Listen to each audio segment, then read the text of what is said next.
Hello everyone, कैसे हो आप सब। एक बार पुनः स्वागत है आप सभी का हमारे अपने YouTube channel Shiv coaching classes पर। उम्मीद करता हूं आप सभी मस्त होंगे, बेहतर होंगे, आप सभी की पढ़ाई भी अच्छे से चल रही होगी।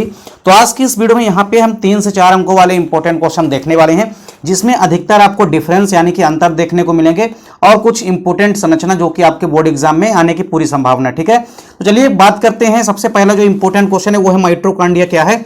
माइटोकॉन्ड्रिया को हम कोशिका का ऊर्जा ग्रह क्यों कहते हैं और माइटोकॉन्ड्रिया की संरचना कैसी होती है।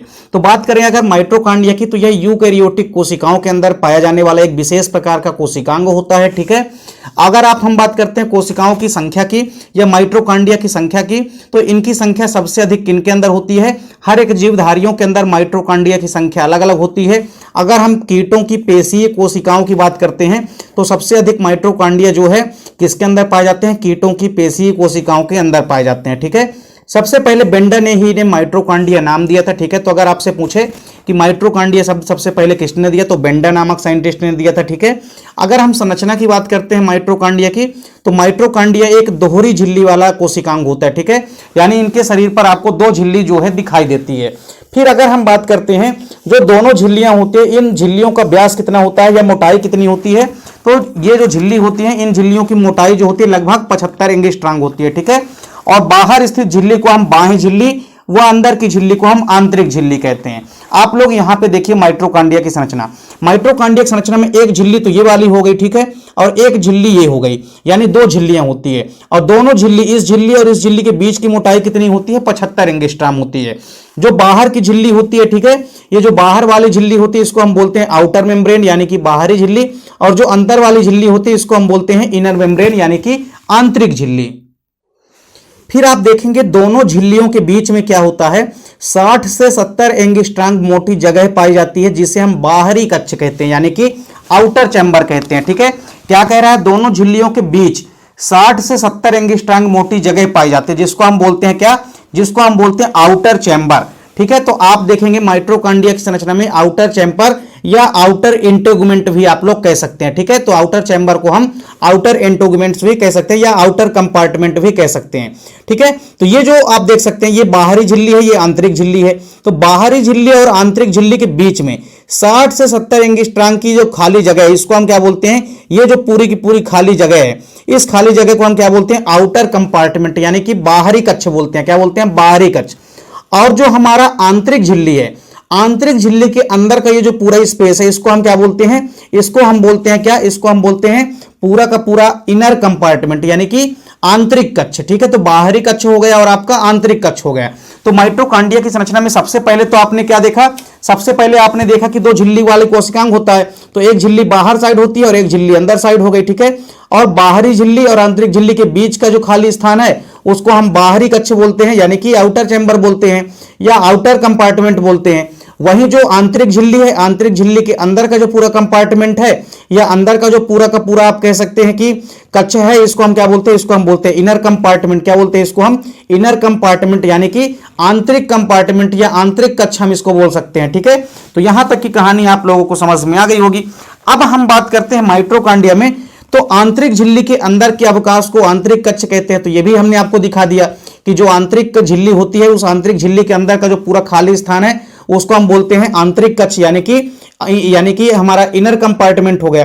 जो आंतरिक कक्ष है, आंतरिक कक्ष के अंदर गाढ़ा द्रव भरा होता है जिसे हम मैट्रिक्स कहते हैं। ये देखिए, ये जो हमारा आंतरिक कक्ष हो गया ना, इस आंतरिक कक्ष के अंदर पूरा का पूरा ये जो आंतरिक कक्ष है, आंतरिक झिल्ली हो गई, और आंतरिक झिल्ली के अंदर का जो पूरा कक्ष है ये क्या है, ये है आंतरिक कक्ष। तो आंतरिक कक्ष के अंदर ये जो पूरा का पूरा द्रव भरा हुआ है, गाढ़ा द्रव भरा होता है, इस गाढ़े द्रव को हम क्या बोलते हैं, इस गाढ़े द्रव को हम बोलते हैं मैट्रिक्स। क्या बोलते हैं, मैट्रिक्स बोलते हैं। ठीक है, तो ये चीज भी आपको क्लियर हो गई होगी। अब इसके अलावा आपको देखना है कि मैट्रिक्स के अंदर क्या क्या भरा होता है। तो मैट्रिक्स के अंदर डीएनए होता है, मुख्य रूप से आरएनए होता है, एवं 70 इस प्रकार के राइबोसोम पाए जाते हैं। क्या पाए जाते हैं, राइबोसोम पाए जाते हैं। ठीक है, तो ये आप देख सकते हैं, हमने क्या कहा कि जो हमारा मैट्रिक्स होता है पूरा द्रव भरा होता है आंतरिक झिल्ली के अंदर, तो इस द्रव में आपको डीएनए आरएनए भी दिखाई देता है। ठीक है, इसके अलावा आपको क्या दिखाई दे रहा है, राइबोसोम भी दिखाई देता है, वो भी कैसा, 70 इस प्रकार का राइबोसोम दिखाई देता है, और डबल स्टैंडर्ड डीएनए भी आपको दिखाई दे रहा है। यानी जो हमारा गाढ़ा द्रव या मैट्रिक्स भरा होता है इसके अंदर 3 चीजें होती है, आरएनए हो गया आपका, डीएनए हो गया और राइबोसोम हो गया, ठीक है। तीन चीजें जो होती है ये उपस्थित होते हैं आंतरिक कक्ष के अंदर यानी कि मैट्रिक्स के अंदर। तो आंतरिक कक्ष के अंदर जो गाढ़ा द्रव भरा होता है उसको हम बोलते हैं मैट्रिक्स, और मैट्रिक्स में होते हैं आरएनए, डीएनए और 70 प्रकार के राइबोसोम। अब इसमें एक संरचना और आपको दिखाई देती है। तो आंतरिक संरचना क्या होती है? आंतरिक संरचना में क्या होते हैं? कुछ अंगुली नुमा इस प्रकार से प्रवर्ध पाए जाते हैं 3-3 की संख्या में, जिनको हम बोलते हैं क्रिस्टी। क्या बोलते हैं? इन संरचनाओं को हम बोलते हैं क्रिस्टी। क्या बोलते हैं? क्रिस्टी बोलते हैं। या आप ऐसा समझ सकते हैं कि माइटोकॉन्ड्रिया के आंतरिक झिल्ली से अंदर की ओर अनेक अंगुली सदृश उभार पाए जाते हैं जिन्हें हम क्रिस्टी बोलते हैं, ठीक है। तो ये चीज आपको समझ में आ गई होगी। तो क्रिस्टी पूरी ये संरचना होती है जो कि धसी हुई संरचना होती है, ठीक है। इस प्रकार से आंतरिक झिल्ली में जो आपकी अंगुली नुमा प्रवर्ध होती है इसको हम क्या बोलते हैं? क्रिस्टी बोलते हैं। और क्रिस्टी में आपको इस प्रकार से ऑक्सीसोम की संरचना जो है दिखाई देती है, और यही ऑक्सीसोम जो है एक प्रकार से श्वसन का कार्य करेंगे। और माइटोकॉन्ड्रिया की अगर हम बात करते हैं तो इसे हम क्या कहते हैं? कोशिका का पावर हाउस कहते हैं। क्यों कहते हैं भैया?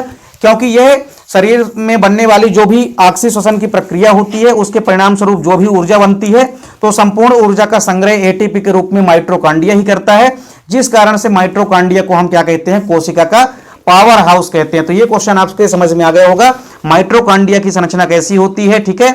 तो ये चीज आपको ध्यान में रखना है, माइटोकॉन्ड्रिया की संरचना आपके एग्जाम में पूछी जा सकती है। तो ये आप लोगों के लिए इंपॉर्टेंट क्वेश्चन है। सबसे पहला क्वेश्चन था कि माइटोकॉन्ड्रिया की संरचना क्या है और माइटोकॉन्ड्रिया को कोशिका का पावर हाउस क्यों कहते हैं। तो ये चीज आपको समझ में आ गई होगी।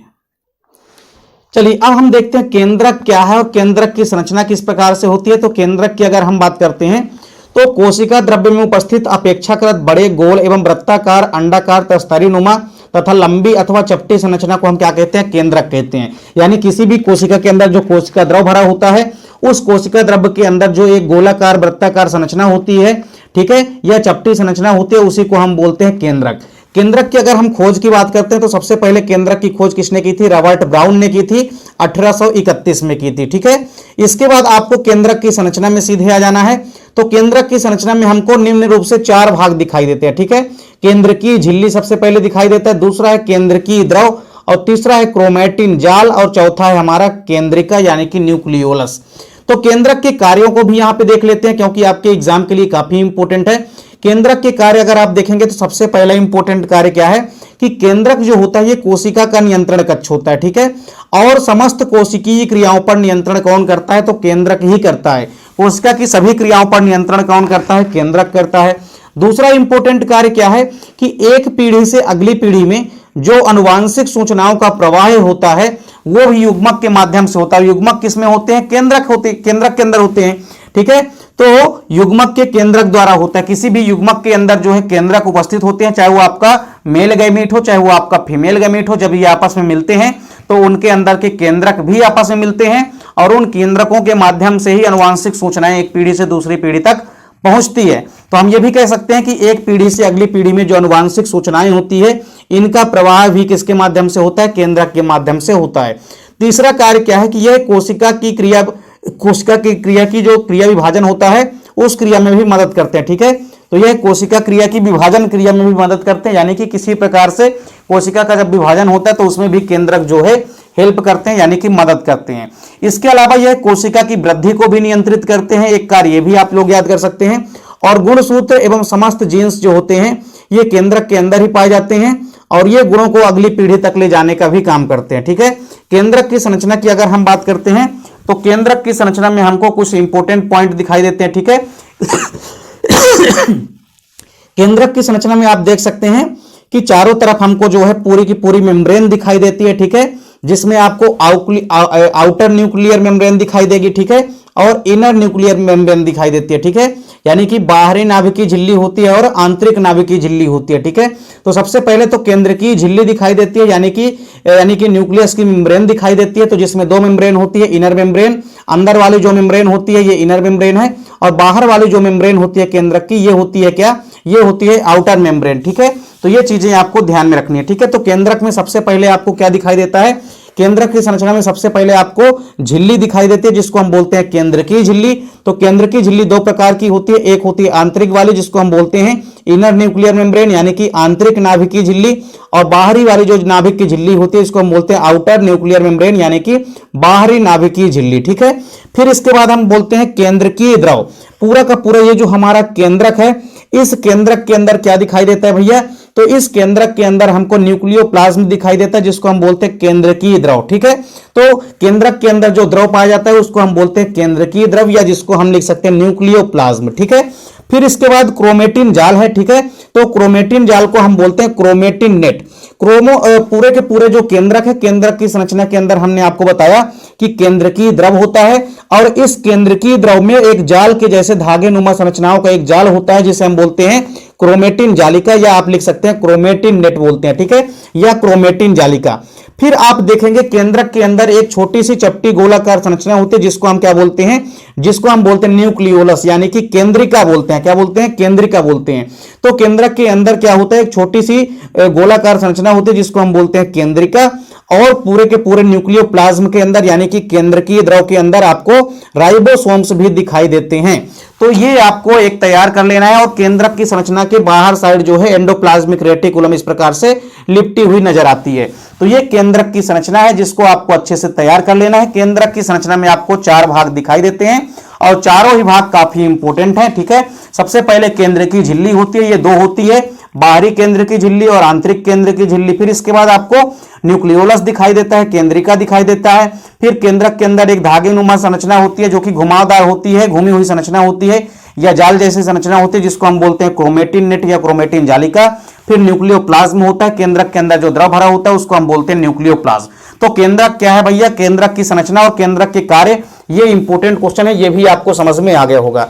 अब हम बात करते हैं पादप कोशिका का नामांकित डायग्राम। ठीक है, तो पादप कोशिका का नामांकित डायग्राम आपके एग्जाम में अक्सर पूछा जाता है। पादप कोशिका के नामांकित डायग्राम में आपको सबसे पहले तो क्या देखना है, क्योंकि पादप कोशिकाओं के अंदर कोशिका भित्ति उपस्थित होती है। तो ये पादप की कोशिकाओं की कोशिका भित्ति जो होती है, ये बनी होती है चारों तरफ से, कोशिका को चारों तरफ से घेरी हुई एक दीवार होती है, जिसको हम बोलते हैं कोशिका भित्ति। ठीक है, तो ये आपकी हो गई सेल वॉल। ठीक है, ये होती है सेल वॉल। सेल वॉल मतलब कोशिका भित्ति। ठीक है, तो कोशिकाओं के चारों तरफ एक भित्ति होती है, ये एक लेयर होती है, जिसे हम बोलते हैं सेल वॉल। फिर इसके अंदर एक और लेयर होती है, जिसको हम बोलते हैं प्लाज्मा मेम्ब्रेन, यानी कि हम इसे बोलते हैं कोशिकीय झिल्ली। ठीक है, क्या बोलते हैं, प्लाज्मा झिल्ली या कोशिकीय झिल्ली बोलते हैं। तो आपको कोशिका भित्ति और कोशिका झिल्ली, पादप कोशिकाओं के अंदर यह विशेषता होती है कि आपको कोशिका भित्ति भी दिखाई देगी और उसके अंदर कोशिका झिल्ली भी दिखाई देती है, यानी कि प्लाज्मा मेम्ब्रेन भी दिखाई देगी। फिर सबसे इंपॉर्टेंट चीज क्या है कि इसको बनाना भी बहुत आसान है। अगर आप लोगों को बनाना भी नहीं आता है तो आप लोग बिल्कुल आसानी से सीख सकते हैं। सबसे पहले आपको करना क्या है, सबसे पहले आपको एकदम से बेंजीन जैसी बड़ी की संरचना बना लेनी है। ठीक है, इस प्रकार से ये आपको करना है। फिर आपको ये दोनों संरचनाओं को एकदम से ऐसे जोड़ देना है। ठीक है, ऊपर साइड हुई आप एकदम से एक बड़ी सी बेंजीन आप लोग बना लेंगे। फिर आपको इसके समांतर सेम लाइन खींच लेना है, सभी के समांतर आपको लाइन खींच लेना है इस प्रकार से। ठीक है, ये लाइन आपने खींच लिया इस प्रकार से, ये लाइन आपने खींच लिया, और सभी लाइनों को आप किनारे किनारे से ऐसे डाइवर्ट कर दीजिए, थोड़ा सा मोड़ दीजिए। ये बन गई आपकी पादप कोशिका की संरचना। ठीक है, तो ये आपकी पादप कोशिका की संरचना बन गई। तो इस प्रकार से पादप कोशिका की संरचना आप बना लेंगे।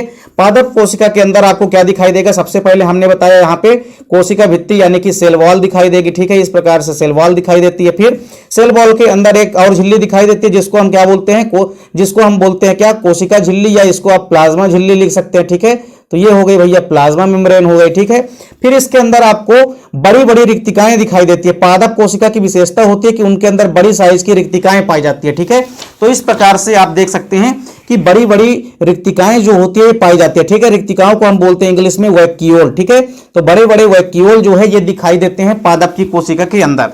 फिर पादप कोशिका के अंदर आपको एक चीज और दिखाई देगा है। ठीक है, पादप कोशिकाओं के अंदर आपको न्यूक्लियस दिखाई देते हैं। ठीक है, और न्यूक्लियस के चारों तरफ आप देखेंगे, न्यूक्लियस के चारों तरफ जो है आपको एक केंद्र की झिल्ली दिखाई देती है। इसके अंदर आपको क्लोरोप्लास्ट भी नजर आता है। ठीक है, जो कि एक दोहरी झिल्ली वाला कोशिकांग है।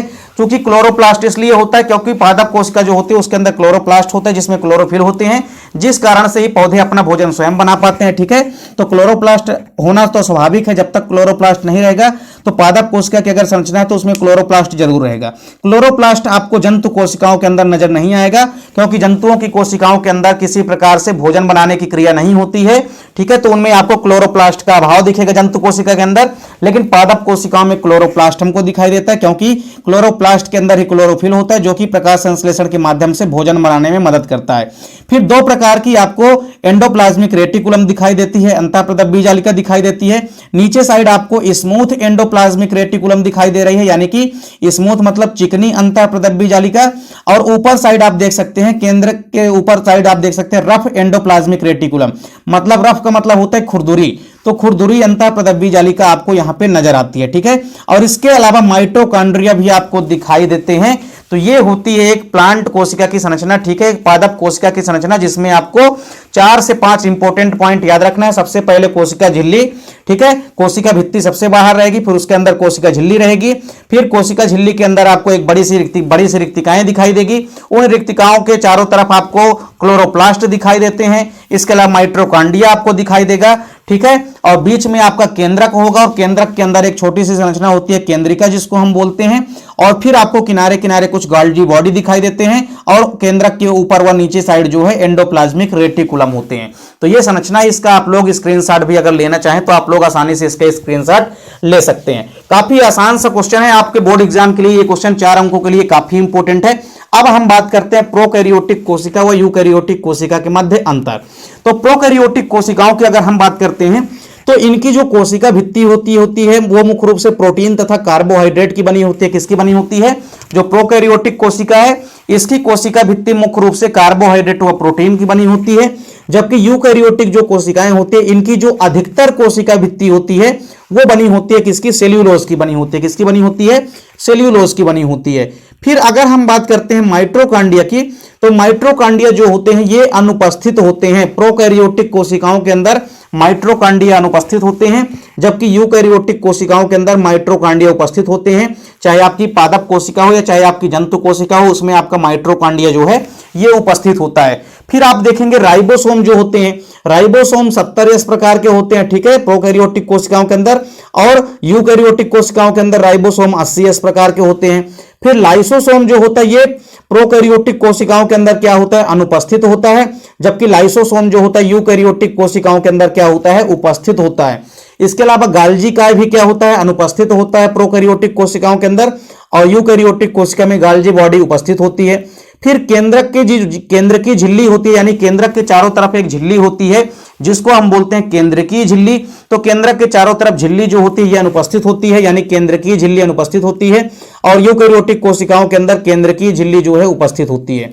एंडोप्लाज्मिक रेटिकुलम भी क्या होता है? अनुपस्थित होता है प्रोकैरियोटिक कोशिकाओं के अंदर, और यूकैरियोटिक कोशिकाओं के अंदर एंडोप्लाज्मिक रेटिकुलम उपस्थित होता है।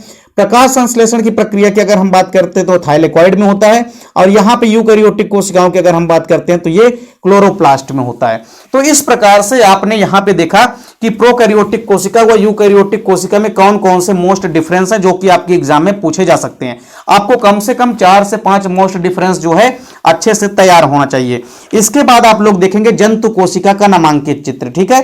तो जंतु कोशिका के नामांकित चित्र में जब भी आपको बनाना है, जैसे आपने अभी पादप कोशिका का नामांकित चित्र यहां पे बनाया था, अब जंतु कोशिका का जब भी आप लोग डायग्राम बनाएंगे तो उसमें आपको बाहर साइड केवल और केवल एक ही झिल्ली बनानी है। क्यों? क्योंकि भैया जंतु कोशिकाओं में आप लोग देखेंगे कि कोशिका भित्ति नहीं पाई जाती है, यानी केवल और केवल आपको चारों तरफ एक कोशिका झिल्ली बनानी है। क्या बनानी है? केवल और केवल आपको सेल मेम्ब्रेन बनानी है या प्लाज्मा मेम्ब्रेन बनानी है। क्या बनानी है? प्लाज्मा मेम्ब्रेन केवल आपको बनानी है इस प्रकार से, ठीक है। तो ये आप देख सकते हैं कि जंतु कोशिका में चारों तरफ क्या होता है? चारों तरफ ये जो संरचना है, ठीक है, इस संरचना को हम क्या बोलते हैं भैया? तो इस संरचना को पूरी की पूरी संरचना को हम बोलते हैं प्लाज्मा मेम्ब्रेन। क्या बोलते हैं? ये जो संरचना है आपकी, ठीक है, ये जो संरचना है इसको हम बोलते हैं प्लाज्मा मेम्ब्रेन, ठीक है। ये जो झिल्ली है इस झिल्ली को हम क्या बोलते हैं? प्लाज्मा मेम्ब्रेन, यानी कि कोशिका झिल्ली।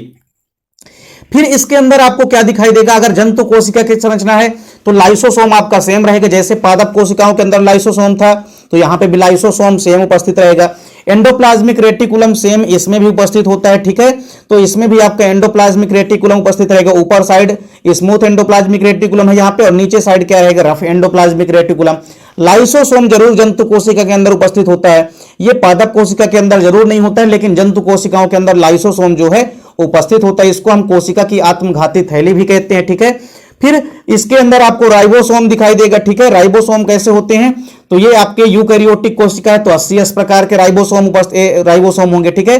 तो राइबोसोम कैसे होंगे भैया? 80 प्रकार के होंगे, ठीक है। फिर इसके अलावा आप माइटोकॉन्ड्रिया देख सकते हैं। माइटोकॉन्ड्रिया अगर जंतु की कोशिकाएं हैं तो उनमें कोशिका का जो ऊर्जा संचय होता है वो माइटोकॉन्ड्रिया के द्वारा ही होता है, तो माइटोकॉन्ड्रिया जरूर उपस्थित होते हैं, ठीक है। ये दोहरी झिल्ली वाले कोशिकांग जितने आपको दिखाई दे रहे हैं ये सब क्या है, माइटोकॉन्ड्रिया। फिर आपको यूकेरियोटिक कोशिका है तो उसके अंदर भी केंद्रक दिखाई देगा। केंद्रक के चारों तरफ केंद्रक के अंदर एक गोलाकार चपटी संरचना होती है जिसको हम क्या बोलते हैं, जिसको हम बोलते हैं केंद्रिका। तो केंद्रक के अंदर एक गोलाकार संरचना जिसको हम केंद्रिका बोलते हैं, ठीक है। और आपका स्मूथ एंडोप्लाज्मिक रेटिकुलम हो गया, और ये आपका हो गया क्या, ये हो गया आपका रफ एंडोप्लाज्मिक रेटिकुलम, ठीक है। फिर इसके बाद पूरी की पूरी जो आपकी जंतु कोशिका, इसके अंदर एक द्रव भरा हुआ है जिसको हम बोलते हैं क्या, कोशिका द्रव, यानी कि साइटोप्लाज्म बोलते हैं। जंतु कोशिकाओं में आपको जो रिक्तिका दिखाई देगी वो कैसी दिखाई देगी, स्मॉल साइज की आप देख सकते हैं। पादप कोशिकाओं में रिक्तिकाएं बहुत बड़ी साइज की होती है, लेकिन जंतु कोशिकाओं में इस प्रकार से छोटी छोटी रिक्तिकाएं जो है पाई जाती है, ठीक है। तो सिंपल सा है आपका भैया, जंतु कोशिका की संरचना आपका आसानी से बना लेंगे आप लोग। जंतु कोशिका की संरचना में आपको क्या बनाना है, सबसे पहले तो आपको चारों तरफ एक बना लेना है कोशिका झिल्ली। कोशिका झिल्ली के बाद आपको बना लेना है बीच में इस प्रकार से केंद्रक बना लेना है, ठीक है। तो ये आपका न्यूक्लियस हो गया। केंद्रक के अंदर एक गोलाकार संरचना जिसको हम क्या बोल देते हैं, न्यूक्लियोलस बोल देते हैं, केंद्रिका बोल देते हैं, ठीक है। फिर आपका दोहरी झिल्ली वाला कोशिकांग जो है उपस्थित रहेगा, ठीक है, इस प्रकार से, जिसको हम क्या बोलेंगे, माइटोकॉन्ड्रिया बोलेंगे, ठीक है। ये आपका क्या हो गया भैया, तो ये आपकी झिल्ली हो गई, कोशिका झिल्ली हो गई, ठीक है। केंद्रक हो गया, केंद्रक के अंदर केंद्रिका हो गया, माइटोकॉन्ड्रिया हो गया। फिर आपको यहाँ पे एक संरचना होता है, क्या होता है, जिसको हम बोलते हैं लाइसोसोम, क्या बोलते हैं, लाइसोसोम बोलते हैं, ठीक है, लाइसोसोम। और फिर इसके अंदर आपको छोटी छोटी साइज की इस प्रकार से रिक्तिकाएं दिखाई देती है, ठीक है, छोटी छोटी साइज की रिक्तिकाएं होती है। इसके पूरे के कोशिका के अंदर जो द्रव भरा होता है इसको हम साइटोप्लाज्म बोलते हैं, यानी कि कोशिका द्रव बोलते हैं। और फिर इसमें आपको दो प्रकार की झिल्ली दिखाई देगी, ठीक है, अंतःप्लाज्मिक क्या दिखाई देगा आपको, अंतःप्रदब्बी जालिका दिखाई देगा। तो एक तो आपका होगा चिकनी अंतःप्रदब्बी जालिका और दूसरा होता है खुरदुरी अंतःप्रदब्बी जालिका, ठीक है। तो ये आपका चिकनी है, यानी कि स्मूथ एंडोप्लाज्मिक रेटिकुलम है, और ये आपका क्या है भैया, ये आपका रफ एंडोप्लाज्मिक रेटिकुलम है, ठीक है, यानी कि खुरदुरी अंतःप्रदब्बी जालिका है। तो ये है एक जंतु कोशिका का नामांकित डायग्राम जिसको आपको तैयार कर लेना है। अब हम बात करते हैं जंतु कोशिका व पादप कोशिका में अंतर, ठीक है। तो काफी इंपॉर्टेंट डिफरेंस है जंतु कोशिका व पादप कोशिका में। पादप कोशिकाओं की अगर हम बात करते हैं तो सबसे बड़ी विशेषता क्या है कि पादप कोशिकाओं के अंदर आपको कोशिका भित्ति जो है दिखाई देती है, यानी कोशिका भित्ति जो है उपस्थित होती है, जबकि जंतु कोशिकाओं के अंदर कोशिका भित्ति का क्या होता है, पूरी तरह से अभाव होता है। हरित लवक की अगर हम बात करते हैं तो पौधों को आवश्यकता होती है भैया प्रकाश संश्लेषण की, जिस कारण से इनको क्लोरोफिल चाहिए। तो क्लोरोफिल होता है हरित लवक के अंदर, यानी कि इनमें क्लोरोप्लास्ट जो है उपस्थित होते हैं, ठीक है। तो पादप कोशिकाओं के अंदर ही केवल और केवल क्लोरोप्लास्ट उपस्थित होंगे, जंतु कोशिकाओं में क्लोरोप्लास्ट क्या होते हैं, अनुपस्थित होते हैं। फिर सेंट्रियोल या तारक केंद्र जो होते हैं ये अनुपस्थित होते हैं। पौधे की कोशिकाओं के अंदर क्या होगा, कोशिका विभाजन तो होता नहीं है, यानी तारक केंद्र क्या होते हैं, अनुपस्थित होते हैं। फिर जंतु कोशिकाओं में सेंट्रियोल या तारक केंद्र क्या होते हैं, उपस्थित होते हैं। पादप कोशिकाओं में आप देखेंगे बड़े आकार की रिक्तिका होती है, और जंतु कोशिकाओं में आपने देखा भी है कि छोटे आकार की रिक्तिका होती है। फिर पादप कोशिकाओं के अंदर जो संग्रहित भोज्य पदार्थ होता है, यानी जो स्टोर किया गया फूड मटेरियल होता है, वो किसके रूप में इकट्ठा होता है, स्टार्च के रूप में। जंतु कोशिकाओं में जो संग्रहित भोज्य पदार्थ होता है ये ग्लाइकोजन के रूप में पाया जाता है, ठीक है। पादप कोशिकाओं में लाइसोसोम बिल्कुल भी नहीं पाया जाता है। लाइसोसोम केवल और केवल कहां पाया जाता है, एनिमल सेल के अंदर, यानी कि जंतु कोशिकाओं के अंदर। फिर एक और डिफरेंस आप देख सकते हैं कि पादप कोशिकाओं में माइटोकॉन्ड्रिया जो होते हैं ये कम संख्या में पाए जाते हैं, ठीक है, यानी नंबर ऑफ माइटोकॉन्ड्रिया क्या होती है, लेस होती है, ठीक है, किसके अपेक्षा, एनिमल सेल की अपेक्षा। जंतु कोशिकाओं में माइटोकॉन्ड्रिया प्राय कैसे होते हैं, अपेक्षाकृत अधिक होते हैं, ठीक है। पादप कोशिकाओं की अपेक्षा जो है जंतु कोशिकाओं में माइटोकॉन्ड्रिया की संख्या क्या होती है, अधिक होती है। तो ये पादप कोशिका व जंतु कोशिका की संरचना आप लोग समझ में आ गई होगी, और इसके अलावा पादप कोशिका व जंतु कोशिका में डिफरेंस भी आपको समझ में आ गया होगा। इसके बाद आप लोग अगला क्वेश्चन देखेंगे, लसिका या लिम्फ क्या होता है, और लसिका के कौन कौन से इंपॉर्टेंट कार्य होते हैं। चलिए इसके बाद हम बात करते हैं लसिका या लिम्फ क्या होता है। तो जैसे आप लोगों को पता है कि जो रक्त होता है, रक्त एक तरल संयोजी ऊतक होता है, ठीक है। तो इसी प्रकार से अगर हम लसिका की बात करते हैं, ठीक है, या हम लिम्फ की बात करते हैं, तो लिम्फ या लसिका की अगर हम बात करते हैं तो लसिका भी क्या होता है भैया, यह एक प्रकार का क्या है, तरल संयोजी ऊतक होता है। कैसा होता है, यह भी एक प्रकार का तरल संयोजी ऊतक होता है, ठीक है। तो लसिका भी एक तरल संयोजी ऊतक होता है, और यह कैसे होता है, तो यह हल्के पीले रंग का होता है, ठीक है, यह हल्के पीले रंग का होता है, ठीक है। आपको याद रखना है कि लसिका जो होता है यह हल्का पीले रंग का होता है। तथा क्षारीय प्रकृति का होता है। जैसे आप लोगों ने ब्लड में देखा है कि ब्लड का पीएच मान कितना होता है, ब्लड का पीएच मान चूंकि 7.4 होता है, अर्थात ब्लड कैसा होता है, ब्लड का नेचर भी कैसा होता है, क्षारीय होता है। तो आपकी जो लसिका है, ठीक है, यानी जो लिम्फ है या लसिका है, ये भी कैसी होती है, ये भी आपका क्षारीय प्रकृति की होती है, ठीक है, क्योंकि इसका पीएच मान भी 7 के आसपास होता है, 7 से कुछ ज्यादा होता है, जिस कारण से लसिका भी क्या है, एक संयोजी ऊतक तो होता ही है, साथ ही साथ यह क्षारीय प्रकृति का होता है और हल्के पीले रंग का होता है, ठीक है। यह ऊतक के अंतर कोशिकीय अवकाश में पाई जाने वाली लसिका कोशिका जो है नलियों में पाई जाती है। हृदय के दबाव के कारण वाहिकाओं के जो रक्त होते हैं वो लगातार बहते रहते हैं और अत्यधिक रक्तदाब के कारण क्या होता है, रक्त का जो प्लाज्मा होता है वो रिस रिस करके कोशिकाओं के बाहर चला जाता है तथा कोशिकाओं के मध्य भाग में पाए जाने वाले अंतर कोशिकीय अवकाश में जमा हो जाता है और इस प्रकार लसिका वास्तव में रिसी हुई रुधिर प्लाज्मा होती है, ठीक है।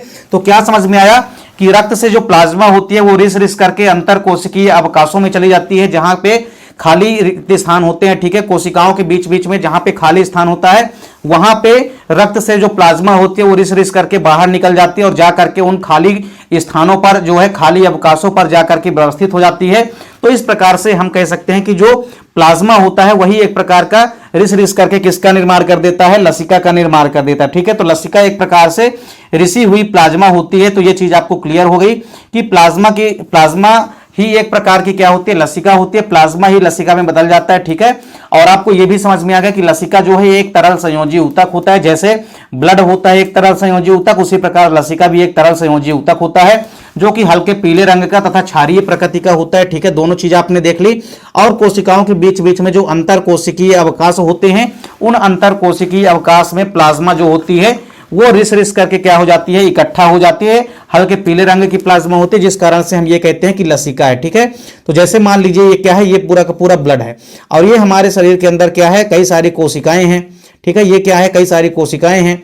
अब इस रक्त से आप देखेंगे, अब इस रक्त से क्या होगा, इस रक्त से जो प्लाज्मा है वो रिस रिस करके आएगी और इन खाली स्थानों पे क्या हो जाएगी, खाली स्थानों पर इकट्ठा हो जाएगी, जिसे हम क्या बोलेंगे, जिसे हम बोलेंगे भैया लसिका, ठीक है। तो जो अंतर कोशिकीय अवकाश होते हैं, मतलब कोशिकाओं के बीच में जो अवकाश होते हैं, खाली स्थान होता है, वहां पे रक्त से प्लाज्मा रिस रिस करके कहां जाती है, खाली स्थानों में आकर के इकट्ठी हो जाती है, जिसे हम बोलते हैं लसिका।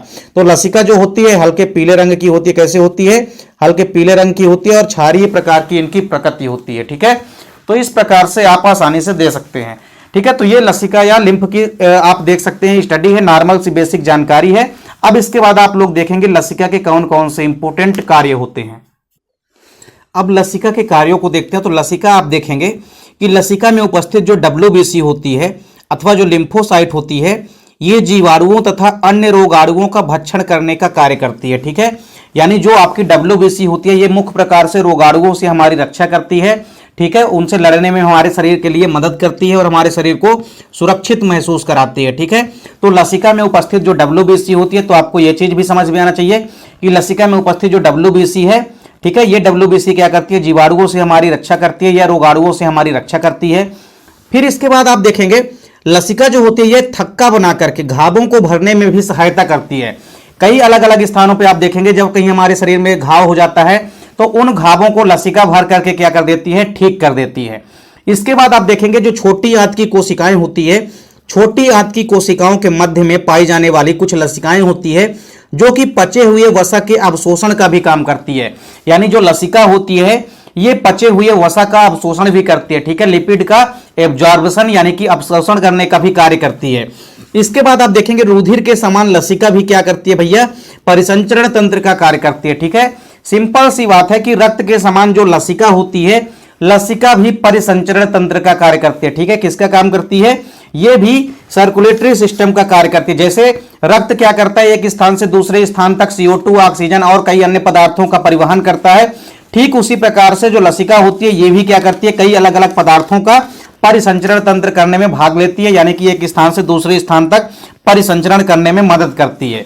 इसके अलावा आप देखेंगे लसिका में WBC का भी निर्माण होता है, ठीक है। लसिका के अंदर WBC का भी निर्माण होता है और ये मोस्ट पॉइंट है, ठीक है।